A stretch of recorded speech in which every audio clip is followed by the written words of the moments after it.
every time it breaks. So if it costs $100 and you don't pay the $15, you pay the whole amount.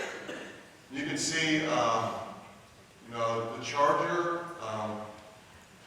is a $35 cost. So, and is what we've done is we put barcodes on these, so the charger as well as the laptop will have a barcode on it. So for some reason it's misplaced or whatever, and it's found, and we can simply swipe it and find out whose it is.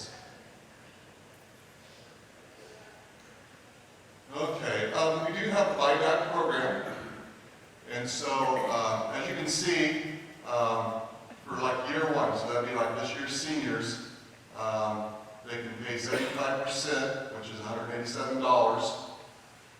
If they do not use the insurance, and it's really not insurance, it's more like tech fee. If they don't have any issues as far as breakages or damage, that'll be prorated out, and then even grade point average for like a 4.0, get $50 off. So we're going to make it doable for students to buy these back if they wish at the end of their senior year.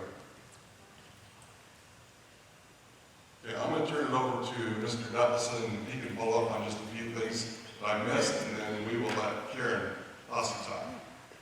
Welcome. He kind of stole all my thunder, but I'll quickly reiterate what I was going to say. The first thing I was going to say is about the filter. There is a filter, he said, that is on the device, and it doesn't matter where they're at. It could be here, it could be in Lincoln, it could be at the town library, and it's still being filtered on a pretty tight filter that blocks bad websites.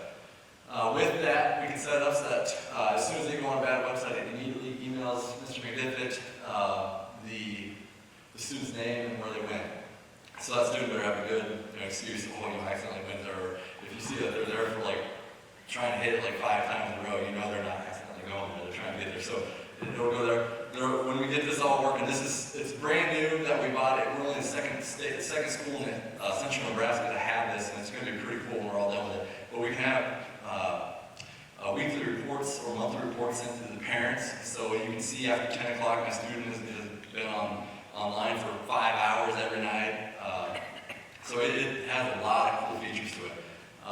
In the classroom, the teachers are going to be able to see the screens, and so if the student's not paying attention and not working, the teacher can block the screen, and they can say, good work, type on it, and then they can take a screenshot of the student if they're being bad or whatever. So there's a lot of features that, and we told the students, we're not trying to not have them use it. We just want to make sure that there's the school issue devices that are being used legally.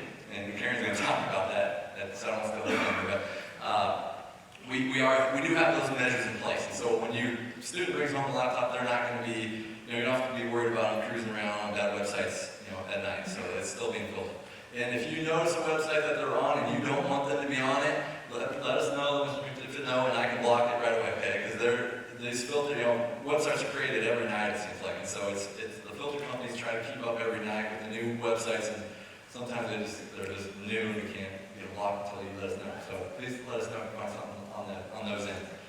Quickly show you what the laptop or the Chromebooks are going to look like. That's about all I have. Here's the case. The charger goes in the front, little pouch there. Okay. The kids, and by the way, the leadership class, high school leadership class, is the ones that helped us narrow down. We had a list of five Chromebooks, and they narrowed it down for us, and even narrowed down the bags for us. And so these bags open up, and the Chromebook is already in there, and so they can set them on their desk and type away. Yeah, it's pretty sweet. So they are HP Chromebooks, and so it's a brand name that everybody knows. And they just close it up, zip it up, and head off to the next class. And there's metal protection in there, so it kind of helps protect the screen. So that's what they'll be getting. That's all I have. So one quick thing: if you decide not to pay the $15, okay, then the kids will leave their Chromebooks in school. They will not take them home. Or if you say, I'm adamant, I don't want to bring them home, you need to let us know. If you still want to pay the $15, say, you know what, but we feel like this is a great advantage for kids to have the technology to go home. And as far as bringing their own device, we're providing these devices And so they're not going to be able to bring their own computers to school. They'll be using these just because they're not tied into our system. They don't have the filters we have, so on and so forth. But they will be able to use Chrome at home on their devices. So if they say, you know what, we have a much better device at home, it's a Mac or whatever, and that's what they want to use, they can still use that Chrome at home. So that's totally up to you as a parent. Okay. This is Karen Hosey.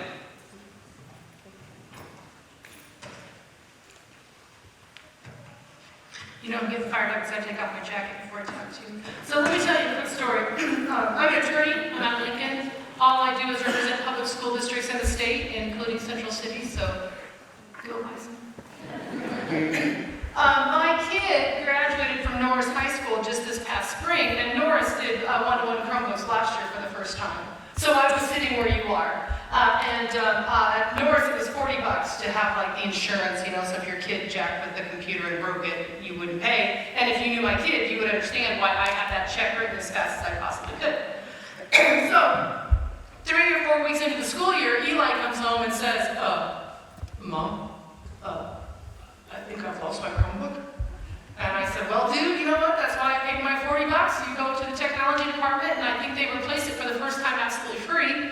And he says, yeah, I know, but I forgot to turn in the check you gave me. So I ended up traveling over 2 Chromebooks, neither of which is at my house. So, but yeah, I think you all should be super grateful that if they're going to have you fill out the forms to get all that stuff turned in, trust that, take it from me, as someone whose kid didn't turn in the check, it's money well spent. So I'm here, I know that it's the second day of school. I know you left the house and you said to them, I want that dishwasher emptied. I want that trumpet practiced. I want that homework done, and I will be home at 7:30 to kick your tiny little butt if that's not all done, right? And I want to be respectful of your time, so I will be done talking at 7:30 no matter what, because I know how hard it is to get out of the house when you have kiddos at home doing God knows what. I have talked to your students, I think, 3 times in the last 5 years.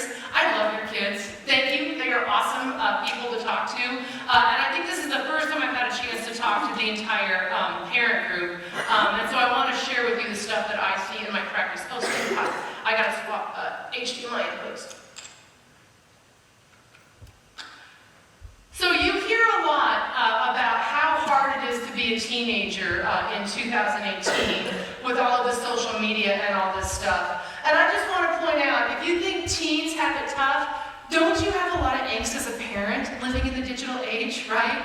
Did any of you see this article that appeared in the Atlantic magazine last August? If you did not have a chance to read it, I highly recommend it. 2017 was the 10-year anniversary of the iPhone. And in the 10 years, according to this article that summarizes research that has been done, in the 10 years since the implementation or since the introduction of the iPhone, student anxiety has gone way up. Student issues involving being bullied and cyberbullied, way up. Student reports about feelings of being afraid of missing out or feeling like they're socially not connecting, way up.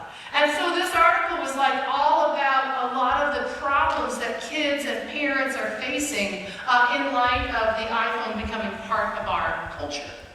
Here's the interesting thing. That same study shows that since the introduction of the iPhone, teen pregnancy rates way down.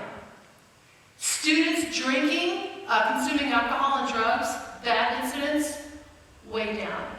Student deaths in traffic accidents, way down. Why is that? When we were in high school, how did we get away from our parents? We got in the car. I'm a proud graduate of Creed High School, I'm sorry. We got in the car and we drove down to the Pomona parking lot and we turned around and drove to the Scala OK Tire and turned around. When we talk about cruising, my kids are like, you're joking. No, right? How do your kids get away from you now? They go in their bedroom, they close the door, and they get on the phone, right? They're not having sex and getting pregnant, they're exchanging news. Both are equally destructive behaviors, right? But we should accept the fact that with technology, you have to take the bitter with the sweet. So my point here tonight is not not to tell you that technology is bad or that you should go home and smash their phones with a hammer, no matter how much you want to, right? But simply that I think parents are able to do their best work for their kiddos when they are informed about some of the stuff that's happening. So that's my goal today. Great article, I'd highly recommend it. I do think in many times our kids are growing up on a digital playground. They live their real lives on Snapchat and Instagram, and unless we are there using those apps and living digitally alongside them, nobody is really there to model the kind of behavior we want. So what is the stuff that I see happening to kids in the state of Nebraska that I want parents to know about? There's really 3 different issues I want to visit with you about tonight in the time we have left. First, I want to talk about bullying and cyberbullying. Now, I'm going to talk about this in the way lawyers think about it, which is probably different than you've heard other speakers address it. Secondly, I do want to talk about sexting, sextortion, and other kinds of crimes that kids get charged with based on their online behavior. And then finally, I want to talk about basic internet safety. First off, bullying and cyberbullying is a huge issue, and statistically across the United States, student reports of being bullied and cyberbullied are increasing. Now you'll notice that I always say bullying and cyberbullying. I never say bullying and cyberbullying. They both happen kind of at the same time, right? I have not worked a case in the last 10 years where a kid was being bullied in person that they weren't also being bullied electronically. This is the Nebraska Student Discipline Act, which tells schools that they have the power to impose consequences on students if they engage in an ongoing pattern of physical, verbal, or electronic abuse. School districts also can punish kids for engaging in any activity forbidden by Nebraska law. And I want you to realize that when your child takes this Chromebook home, right? If I stood up here on this stage and said, Mr. McDiffit is a dork, or whatever, I could be punished, right? Because I'm at school saying inappropriate things about Mr. McDiffit. If I go home and I use my school Chromebook to tweet, Mr. McDiffit is a huge dork, even if it's true.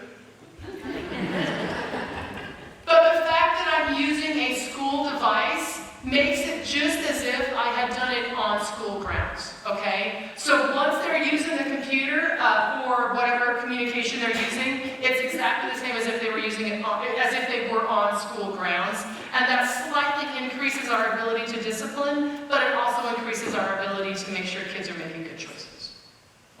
Most common consequences I impose when I get calls from clients about kids misusing technology is to simply take away technology for a week. Nothing is worse when everybody else is zipping along in their Chromebooks and you're having to fill out a worksheet, right?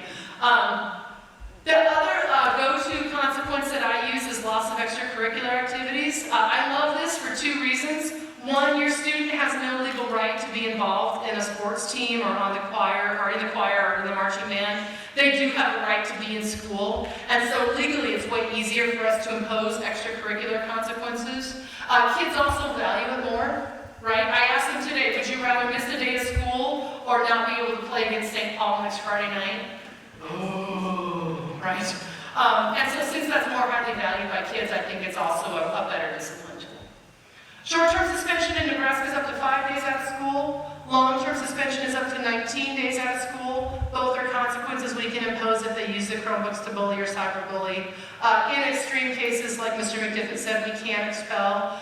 We try not to use exclusionary discipline if we can avoid it. One thing I get from parents all the time, especially if you feel like your kiddo has been targeted. Remember back in the day when we were in high school and if somebody got expelled, they disappeared and never came back? Who knew where they went? Right?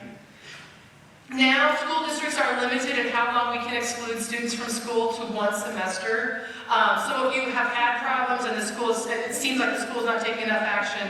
Expulsion for 1 semester is the most the school can do.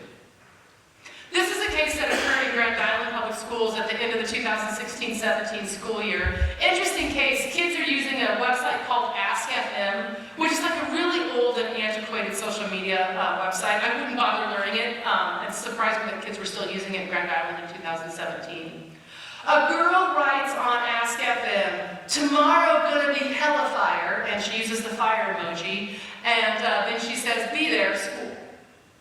One of the other students that goes to Bar Middle School, underneath that comment says, don't be at school tomorrow, and puts the gun emoji. Parents in Grand Island start to get reports from their kids that this has been posted.